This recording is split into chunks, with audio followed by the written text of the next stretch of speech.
অপূর্ব সুন্দর। গাড়ি নিয়ে আমরা কোথায় এসেছি একটু বলে দাও। জায়গাটা ভীষণ সুন্দর, সাংঘাতিক রকমের একটা ব্রিজ। সব জমি তোর 19-20 বছর হবে, মানে আজও মনে আছে মুখটা আমার। আজকেও আমি 20 বছর পরে সোনালীকে দেখছি, তারপর থেকে ওনার প্রেমে পড়ে গেছিলাম সোনালের ভাগ্য দেখে। সেই ড্রেস, সেই মানে তুমি হাঁটছিলে।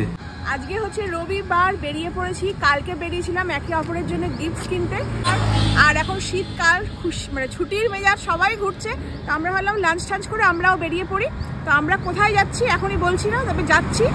এটা খুব সুন্দর জায়গা, হয়তো অনেকেই গেছো, দেখেছো, বাট খুব কম মুষ্টিমেয়। আমরা এর আগেও গেছি, আমরাই এক্সপ্লোর করেছি। ভালো লাগে, তো ভাবলাম আজকে আমরাও যাচ্ছি, তোমাদেরকে একটুখানি ঘুরিয়ে দেবো। আর হ্যাঁ, শীতকাল পিকনিকের সময় তো ওখানে গিয়ে তোমরা পিকনিক করতে পারো, তাই জায়গাটা তোমাদেরকে চিনিয়েও দেবো, তাই তো। আমরা এখন কোথায়? মগরা ব্রিজের ওপর, মগরা ব্রিজ ক্রস করছি।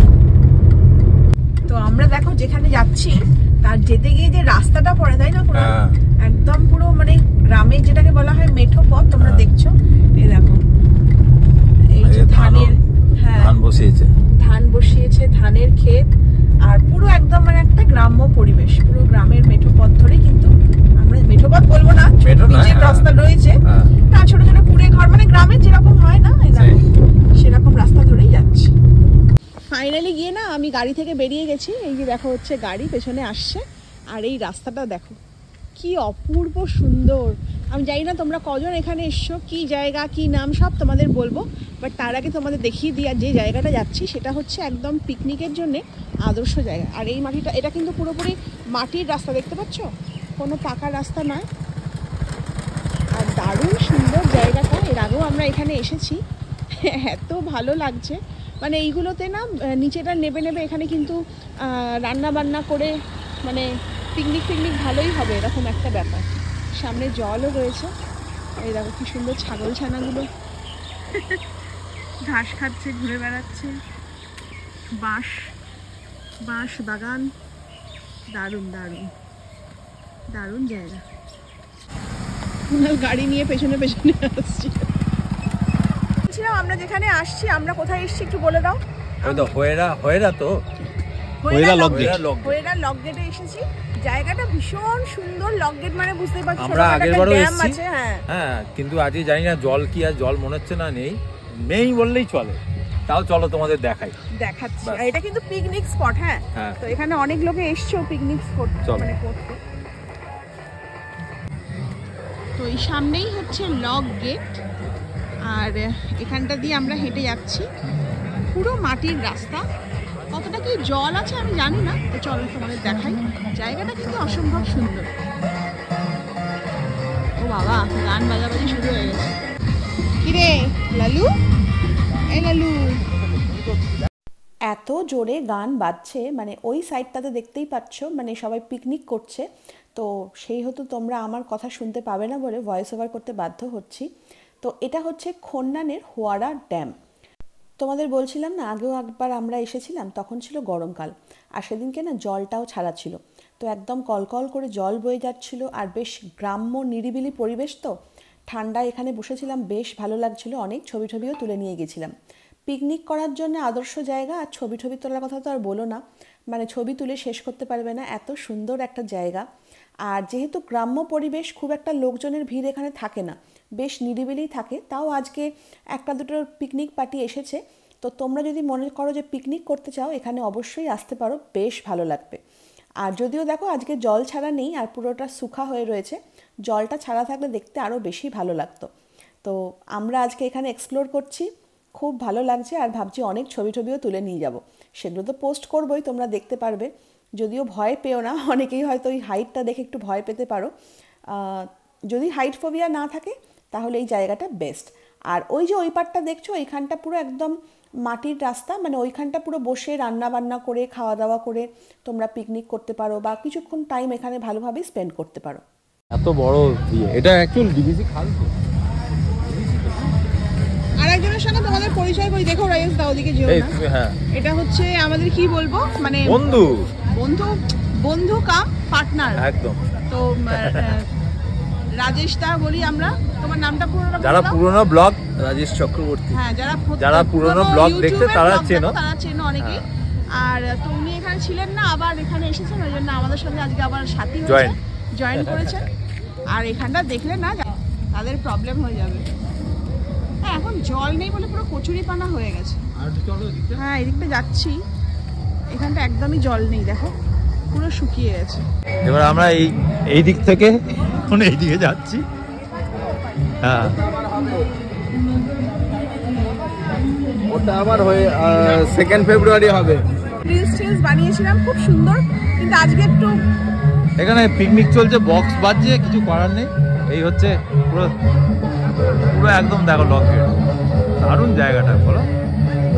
আর এই জায়গাটা কিন্তু অনেকে জানে না, সব থেকে বড় কথা জানে না, যেহেতু আমরা লোকাল থাকি। আর এই যে আমার খবর দিয়েছিল এই লোকটাকে খোঁজ নেবে, কি বলো?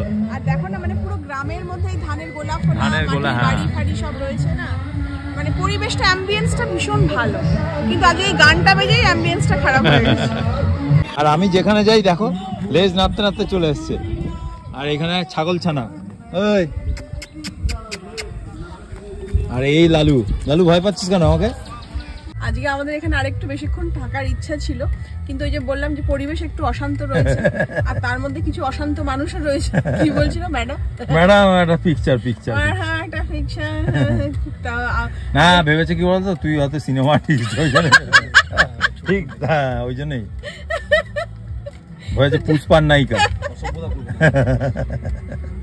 তো যাই হোক, আমরা এখানে হাসি মজাকি করছি, গাড়িতে বসে বসে একটুখানি গল্প টল্প করবো, তারপর এদিক ওদিক আবার ঘুরবো। চলো, ওখান থেকে তো চলে এলাম, আর এখানে দেখো একদম খোলা মেলা মাঠ ক্ষেত, তো ভাবছি এখান থেকে একটুখানি নাবি। চলো, এই এত বড় এই সব জমি আমার, বুঝলি তো, হলিউড স্টারের। কিরে তুই যে বললি তুই হলিউড স্টার, এই সব জমি তোর, বাড়ি করবি এখানে একটা? এই ভূতি সব আমার জমিতে ঘুরে বেড়াচ্ছে, ভূতি ছাগল সবাই। তো আমরা এখানে একটা বাড়ি করছি, বুঝলি, একদম বিশাল বড় ক্ষেত, তার মাঝখানে আমাদের একটা বাড়ি থাকবে, একটুখানি বাগান থাকবে, আমরা এখানে চিড়িয়াখানা থাকবে, সব থেকে বড় জন্তু আছে তুই সব থেকে বড় জন্তু আমার আছে, হলিউড স্টার আছে। তোমরা মাঝে মাঝে এখানে এসো। হ্যাঁ স্টারকে দেখতে দেখবি এখানে লোকের ভিড় জমে যাবে। বাবা, ওকে দেখার জন্য লোকের ভিড় জমে। চল বাড়ি চল।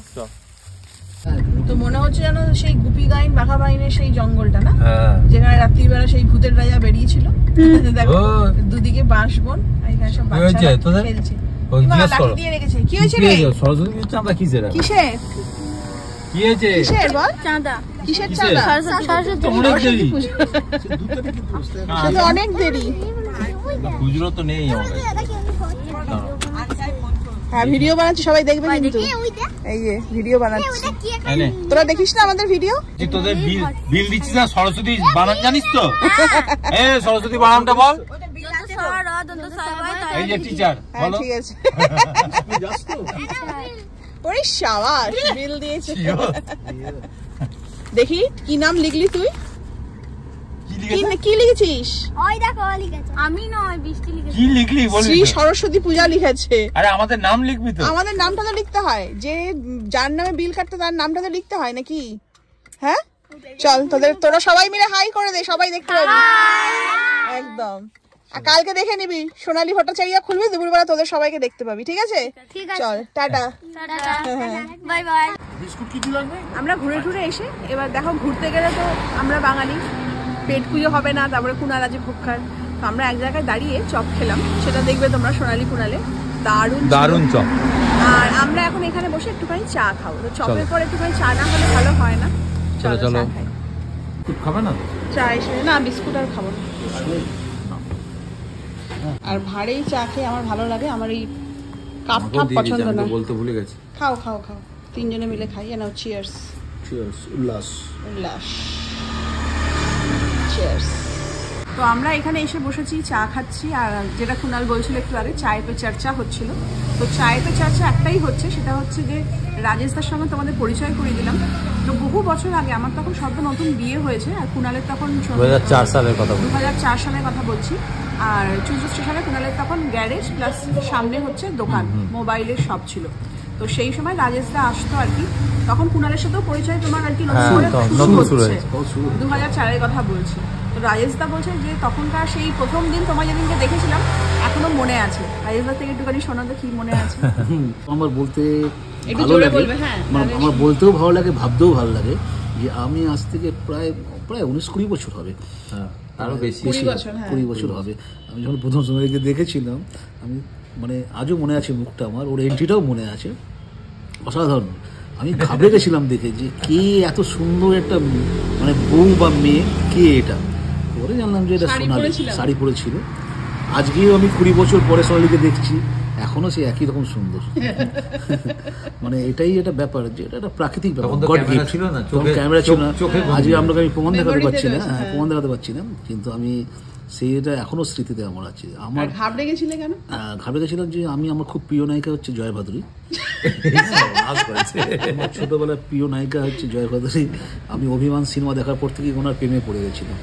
তো আমি ভাবলাম যে কপি, মানে আমার তখন ওকে এরকম মনে হয়েছিল যে জয়া ভাদুরীর মতন মনে হয়েছিল, শাড়ি পরে একটা বেশ সুন্দর একটা নিষ্পাপ একটা মেয়ে চলে এলো কোত্থেকে।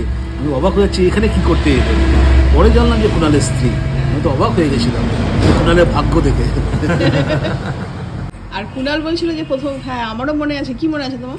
যেমন রাজেশ বলছে না যে প্রথম দিনের ইয়েটা ক্যামেরা যদি বন্দি করে রাখতাম তাহলে তোমাদের দেখাতে পারতাম, চোখে বন্দি হয়ে আছে মেমোরিতে। আর আমারও ফার্স্ট 97-এ যেরকম দেখা, সেই যে দিনে সেই ড্রেস, সেই মানে তুমি হাঁটছিলে, হ্যাঁ সেই মেমোরিটা আমারও চোখে বন্দি হয়ে আছে। তখনও তো আমার কাছেও ক্যামেরা ছিল না। ঠিক ঠিক। প্রশংসা তো একদম মানে দুদিক দিয়ে হচ্ছে। পঞ্চমুখ। হ্যাঁ, তোর আমার কেমন লাগছে? তোর মনে হচ্ছে আরো মানে পৃথিবীতে এমন কোনো মানুষ আছে যার প্রশংসা শুনতে ভালো লাগে না? কয়েকটা জিনিস আছে, যেমন হচ্ছে গিফট, যেরকমই গিফট হোক সে কেউ দিলে খুব ভালো লাগে। দ্বিতীয় হচ্ছে জন্মদিনে উইশ করা, সারা বছর উইশ করো না করো, মানে শত্রু মিত্র দেখবে জন্মদিনে তোমাকে ঠিক উইশটা করে, সেটা খুব ভালো লাগা। আর হচ্ছে প্রশংসা, তো যেরকমই হোক মনে যা থাকুক, মুখে ভালো করলে সেটা শুনতেও ভালো লাগে। চলো, ভালো চা খেলাম, সুন্দর চা খেলাম, এবার এখান থেকে আমরা আবার গাড়িতে যাচ্ছি। কি মশা কামড়াচ্ছে না?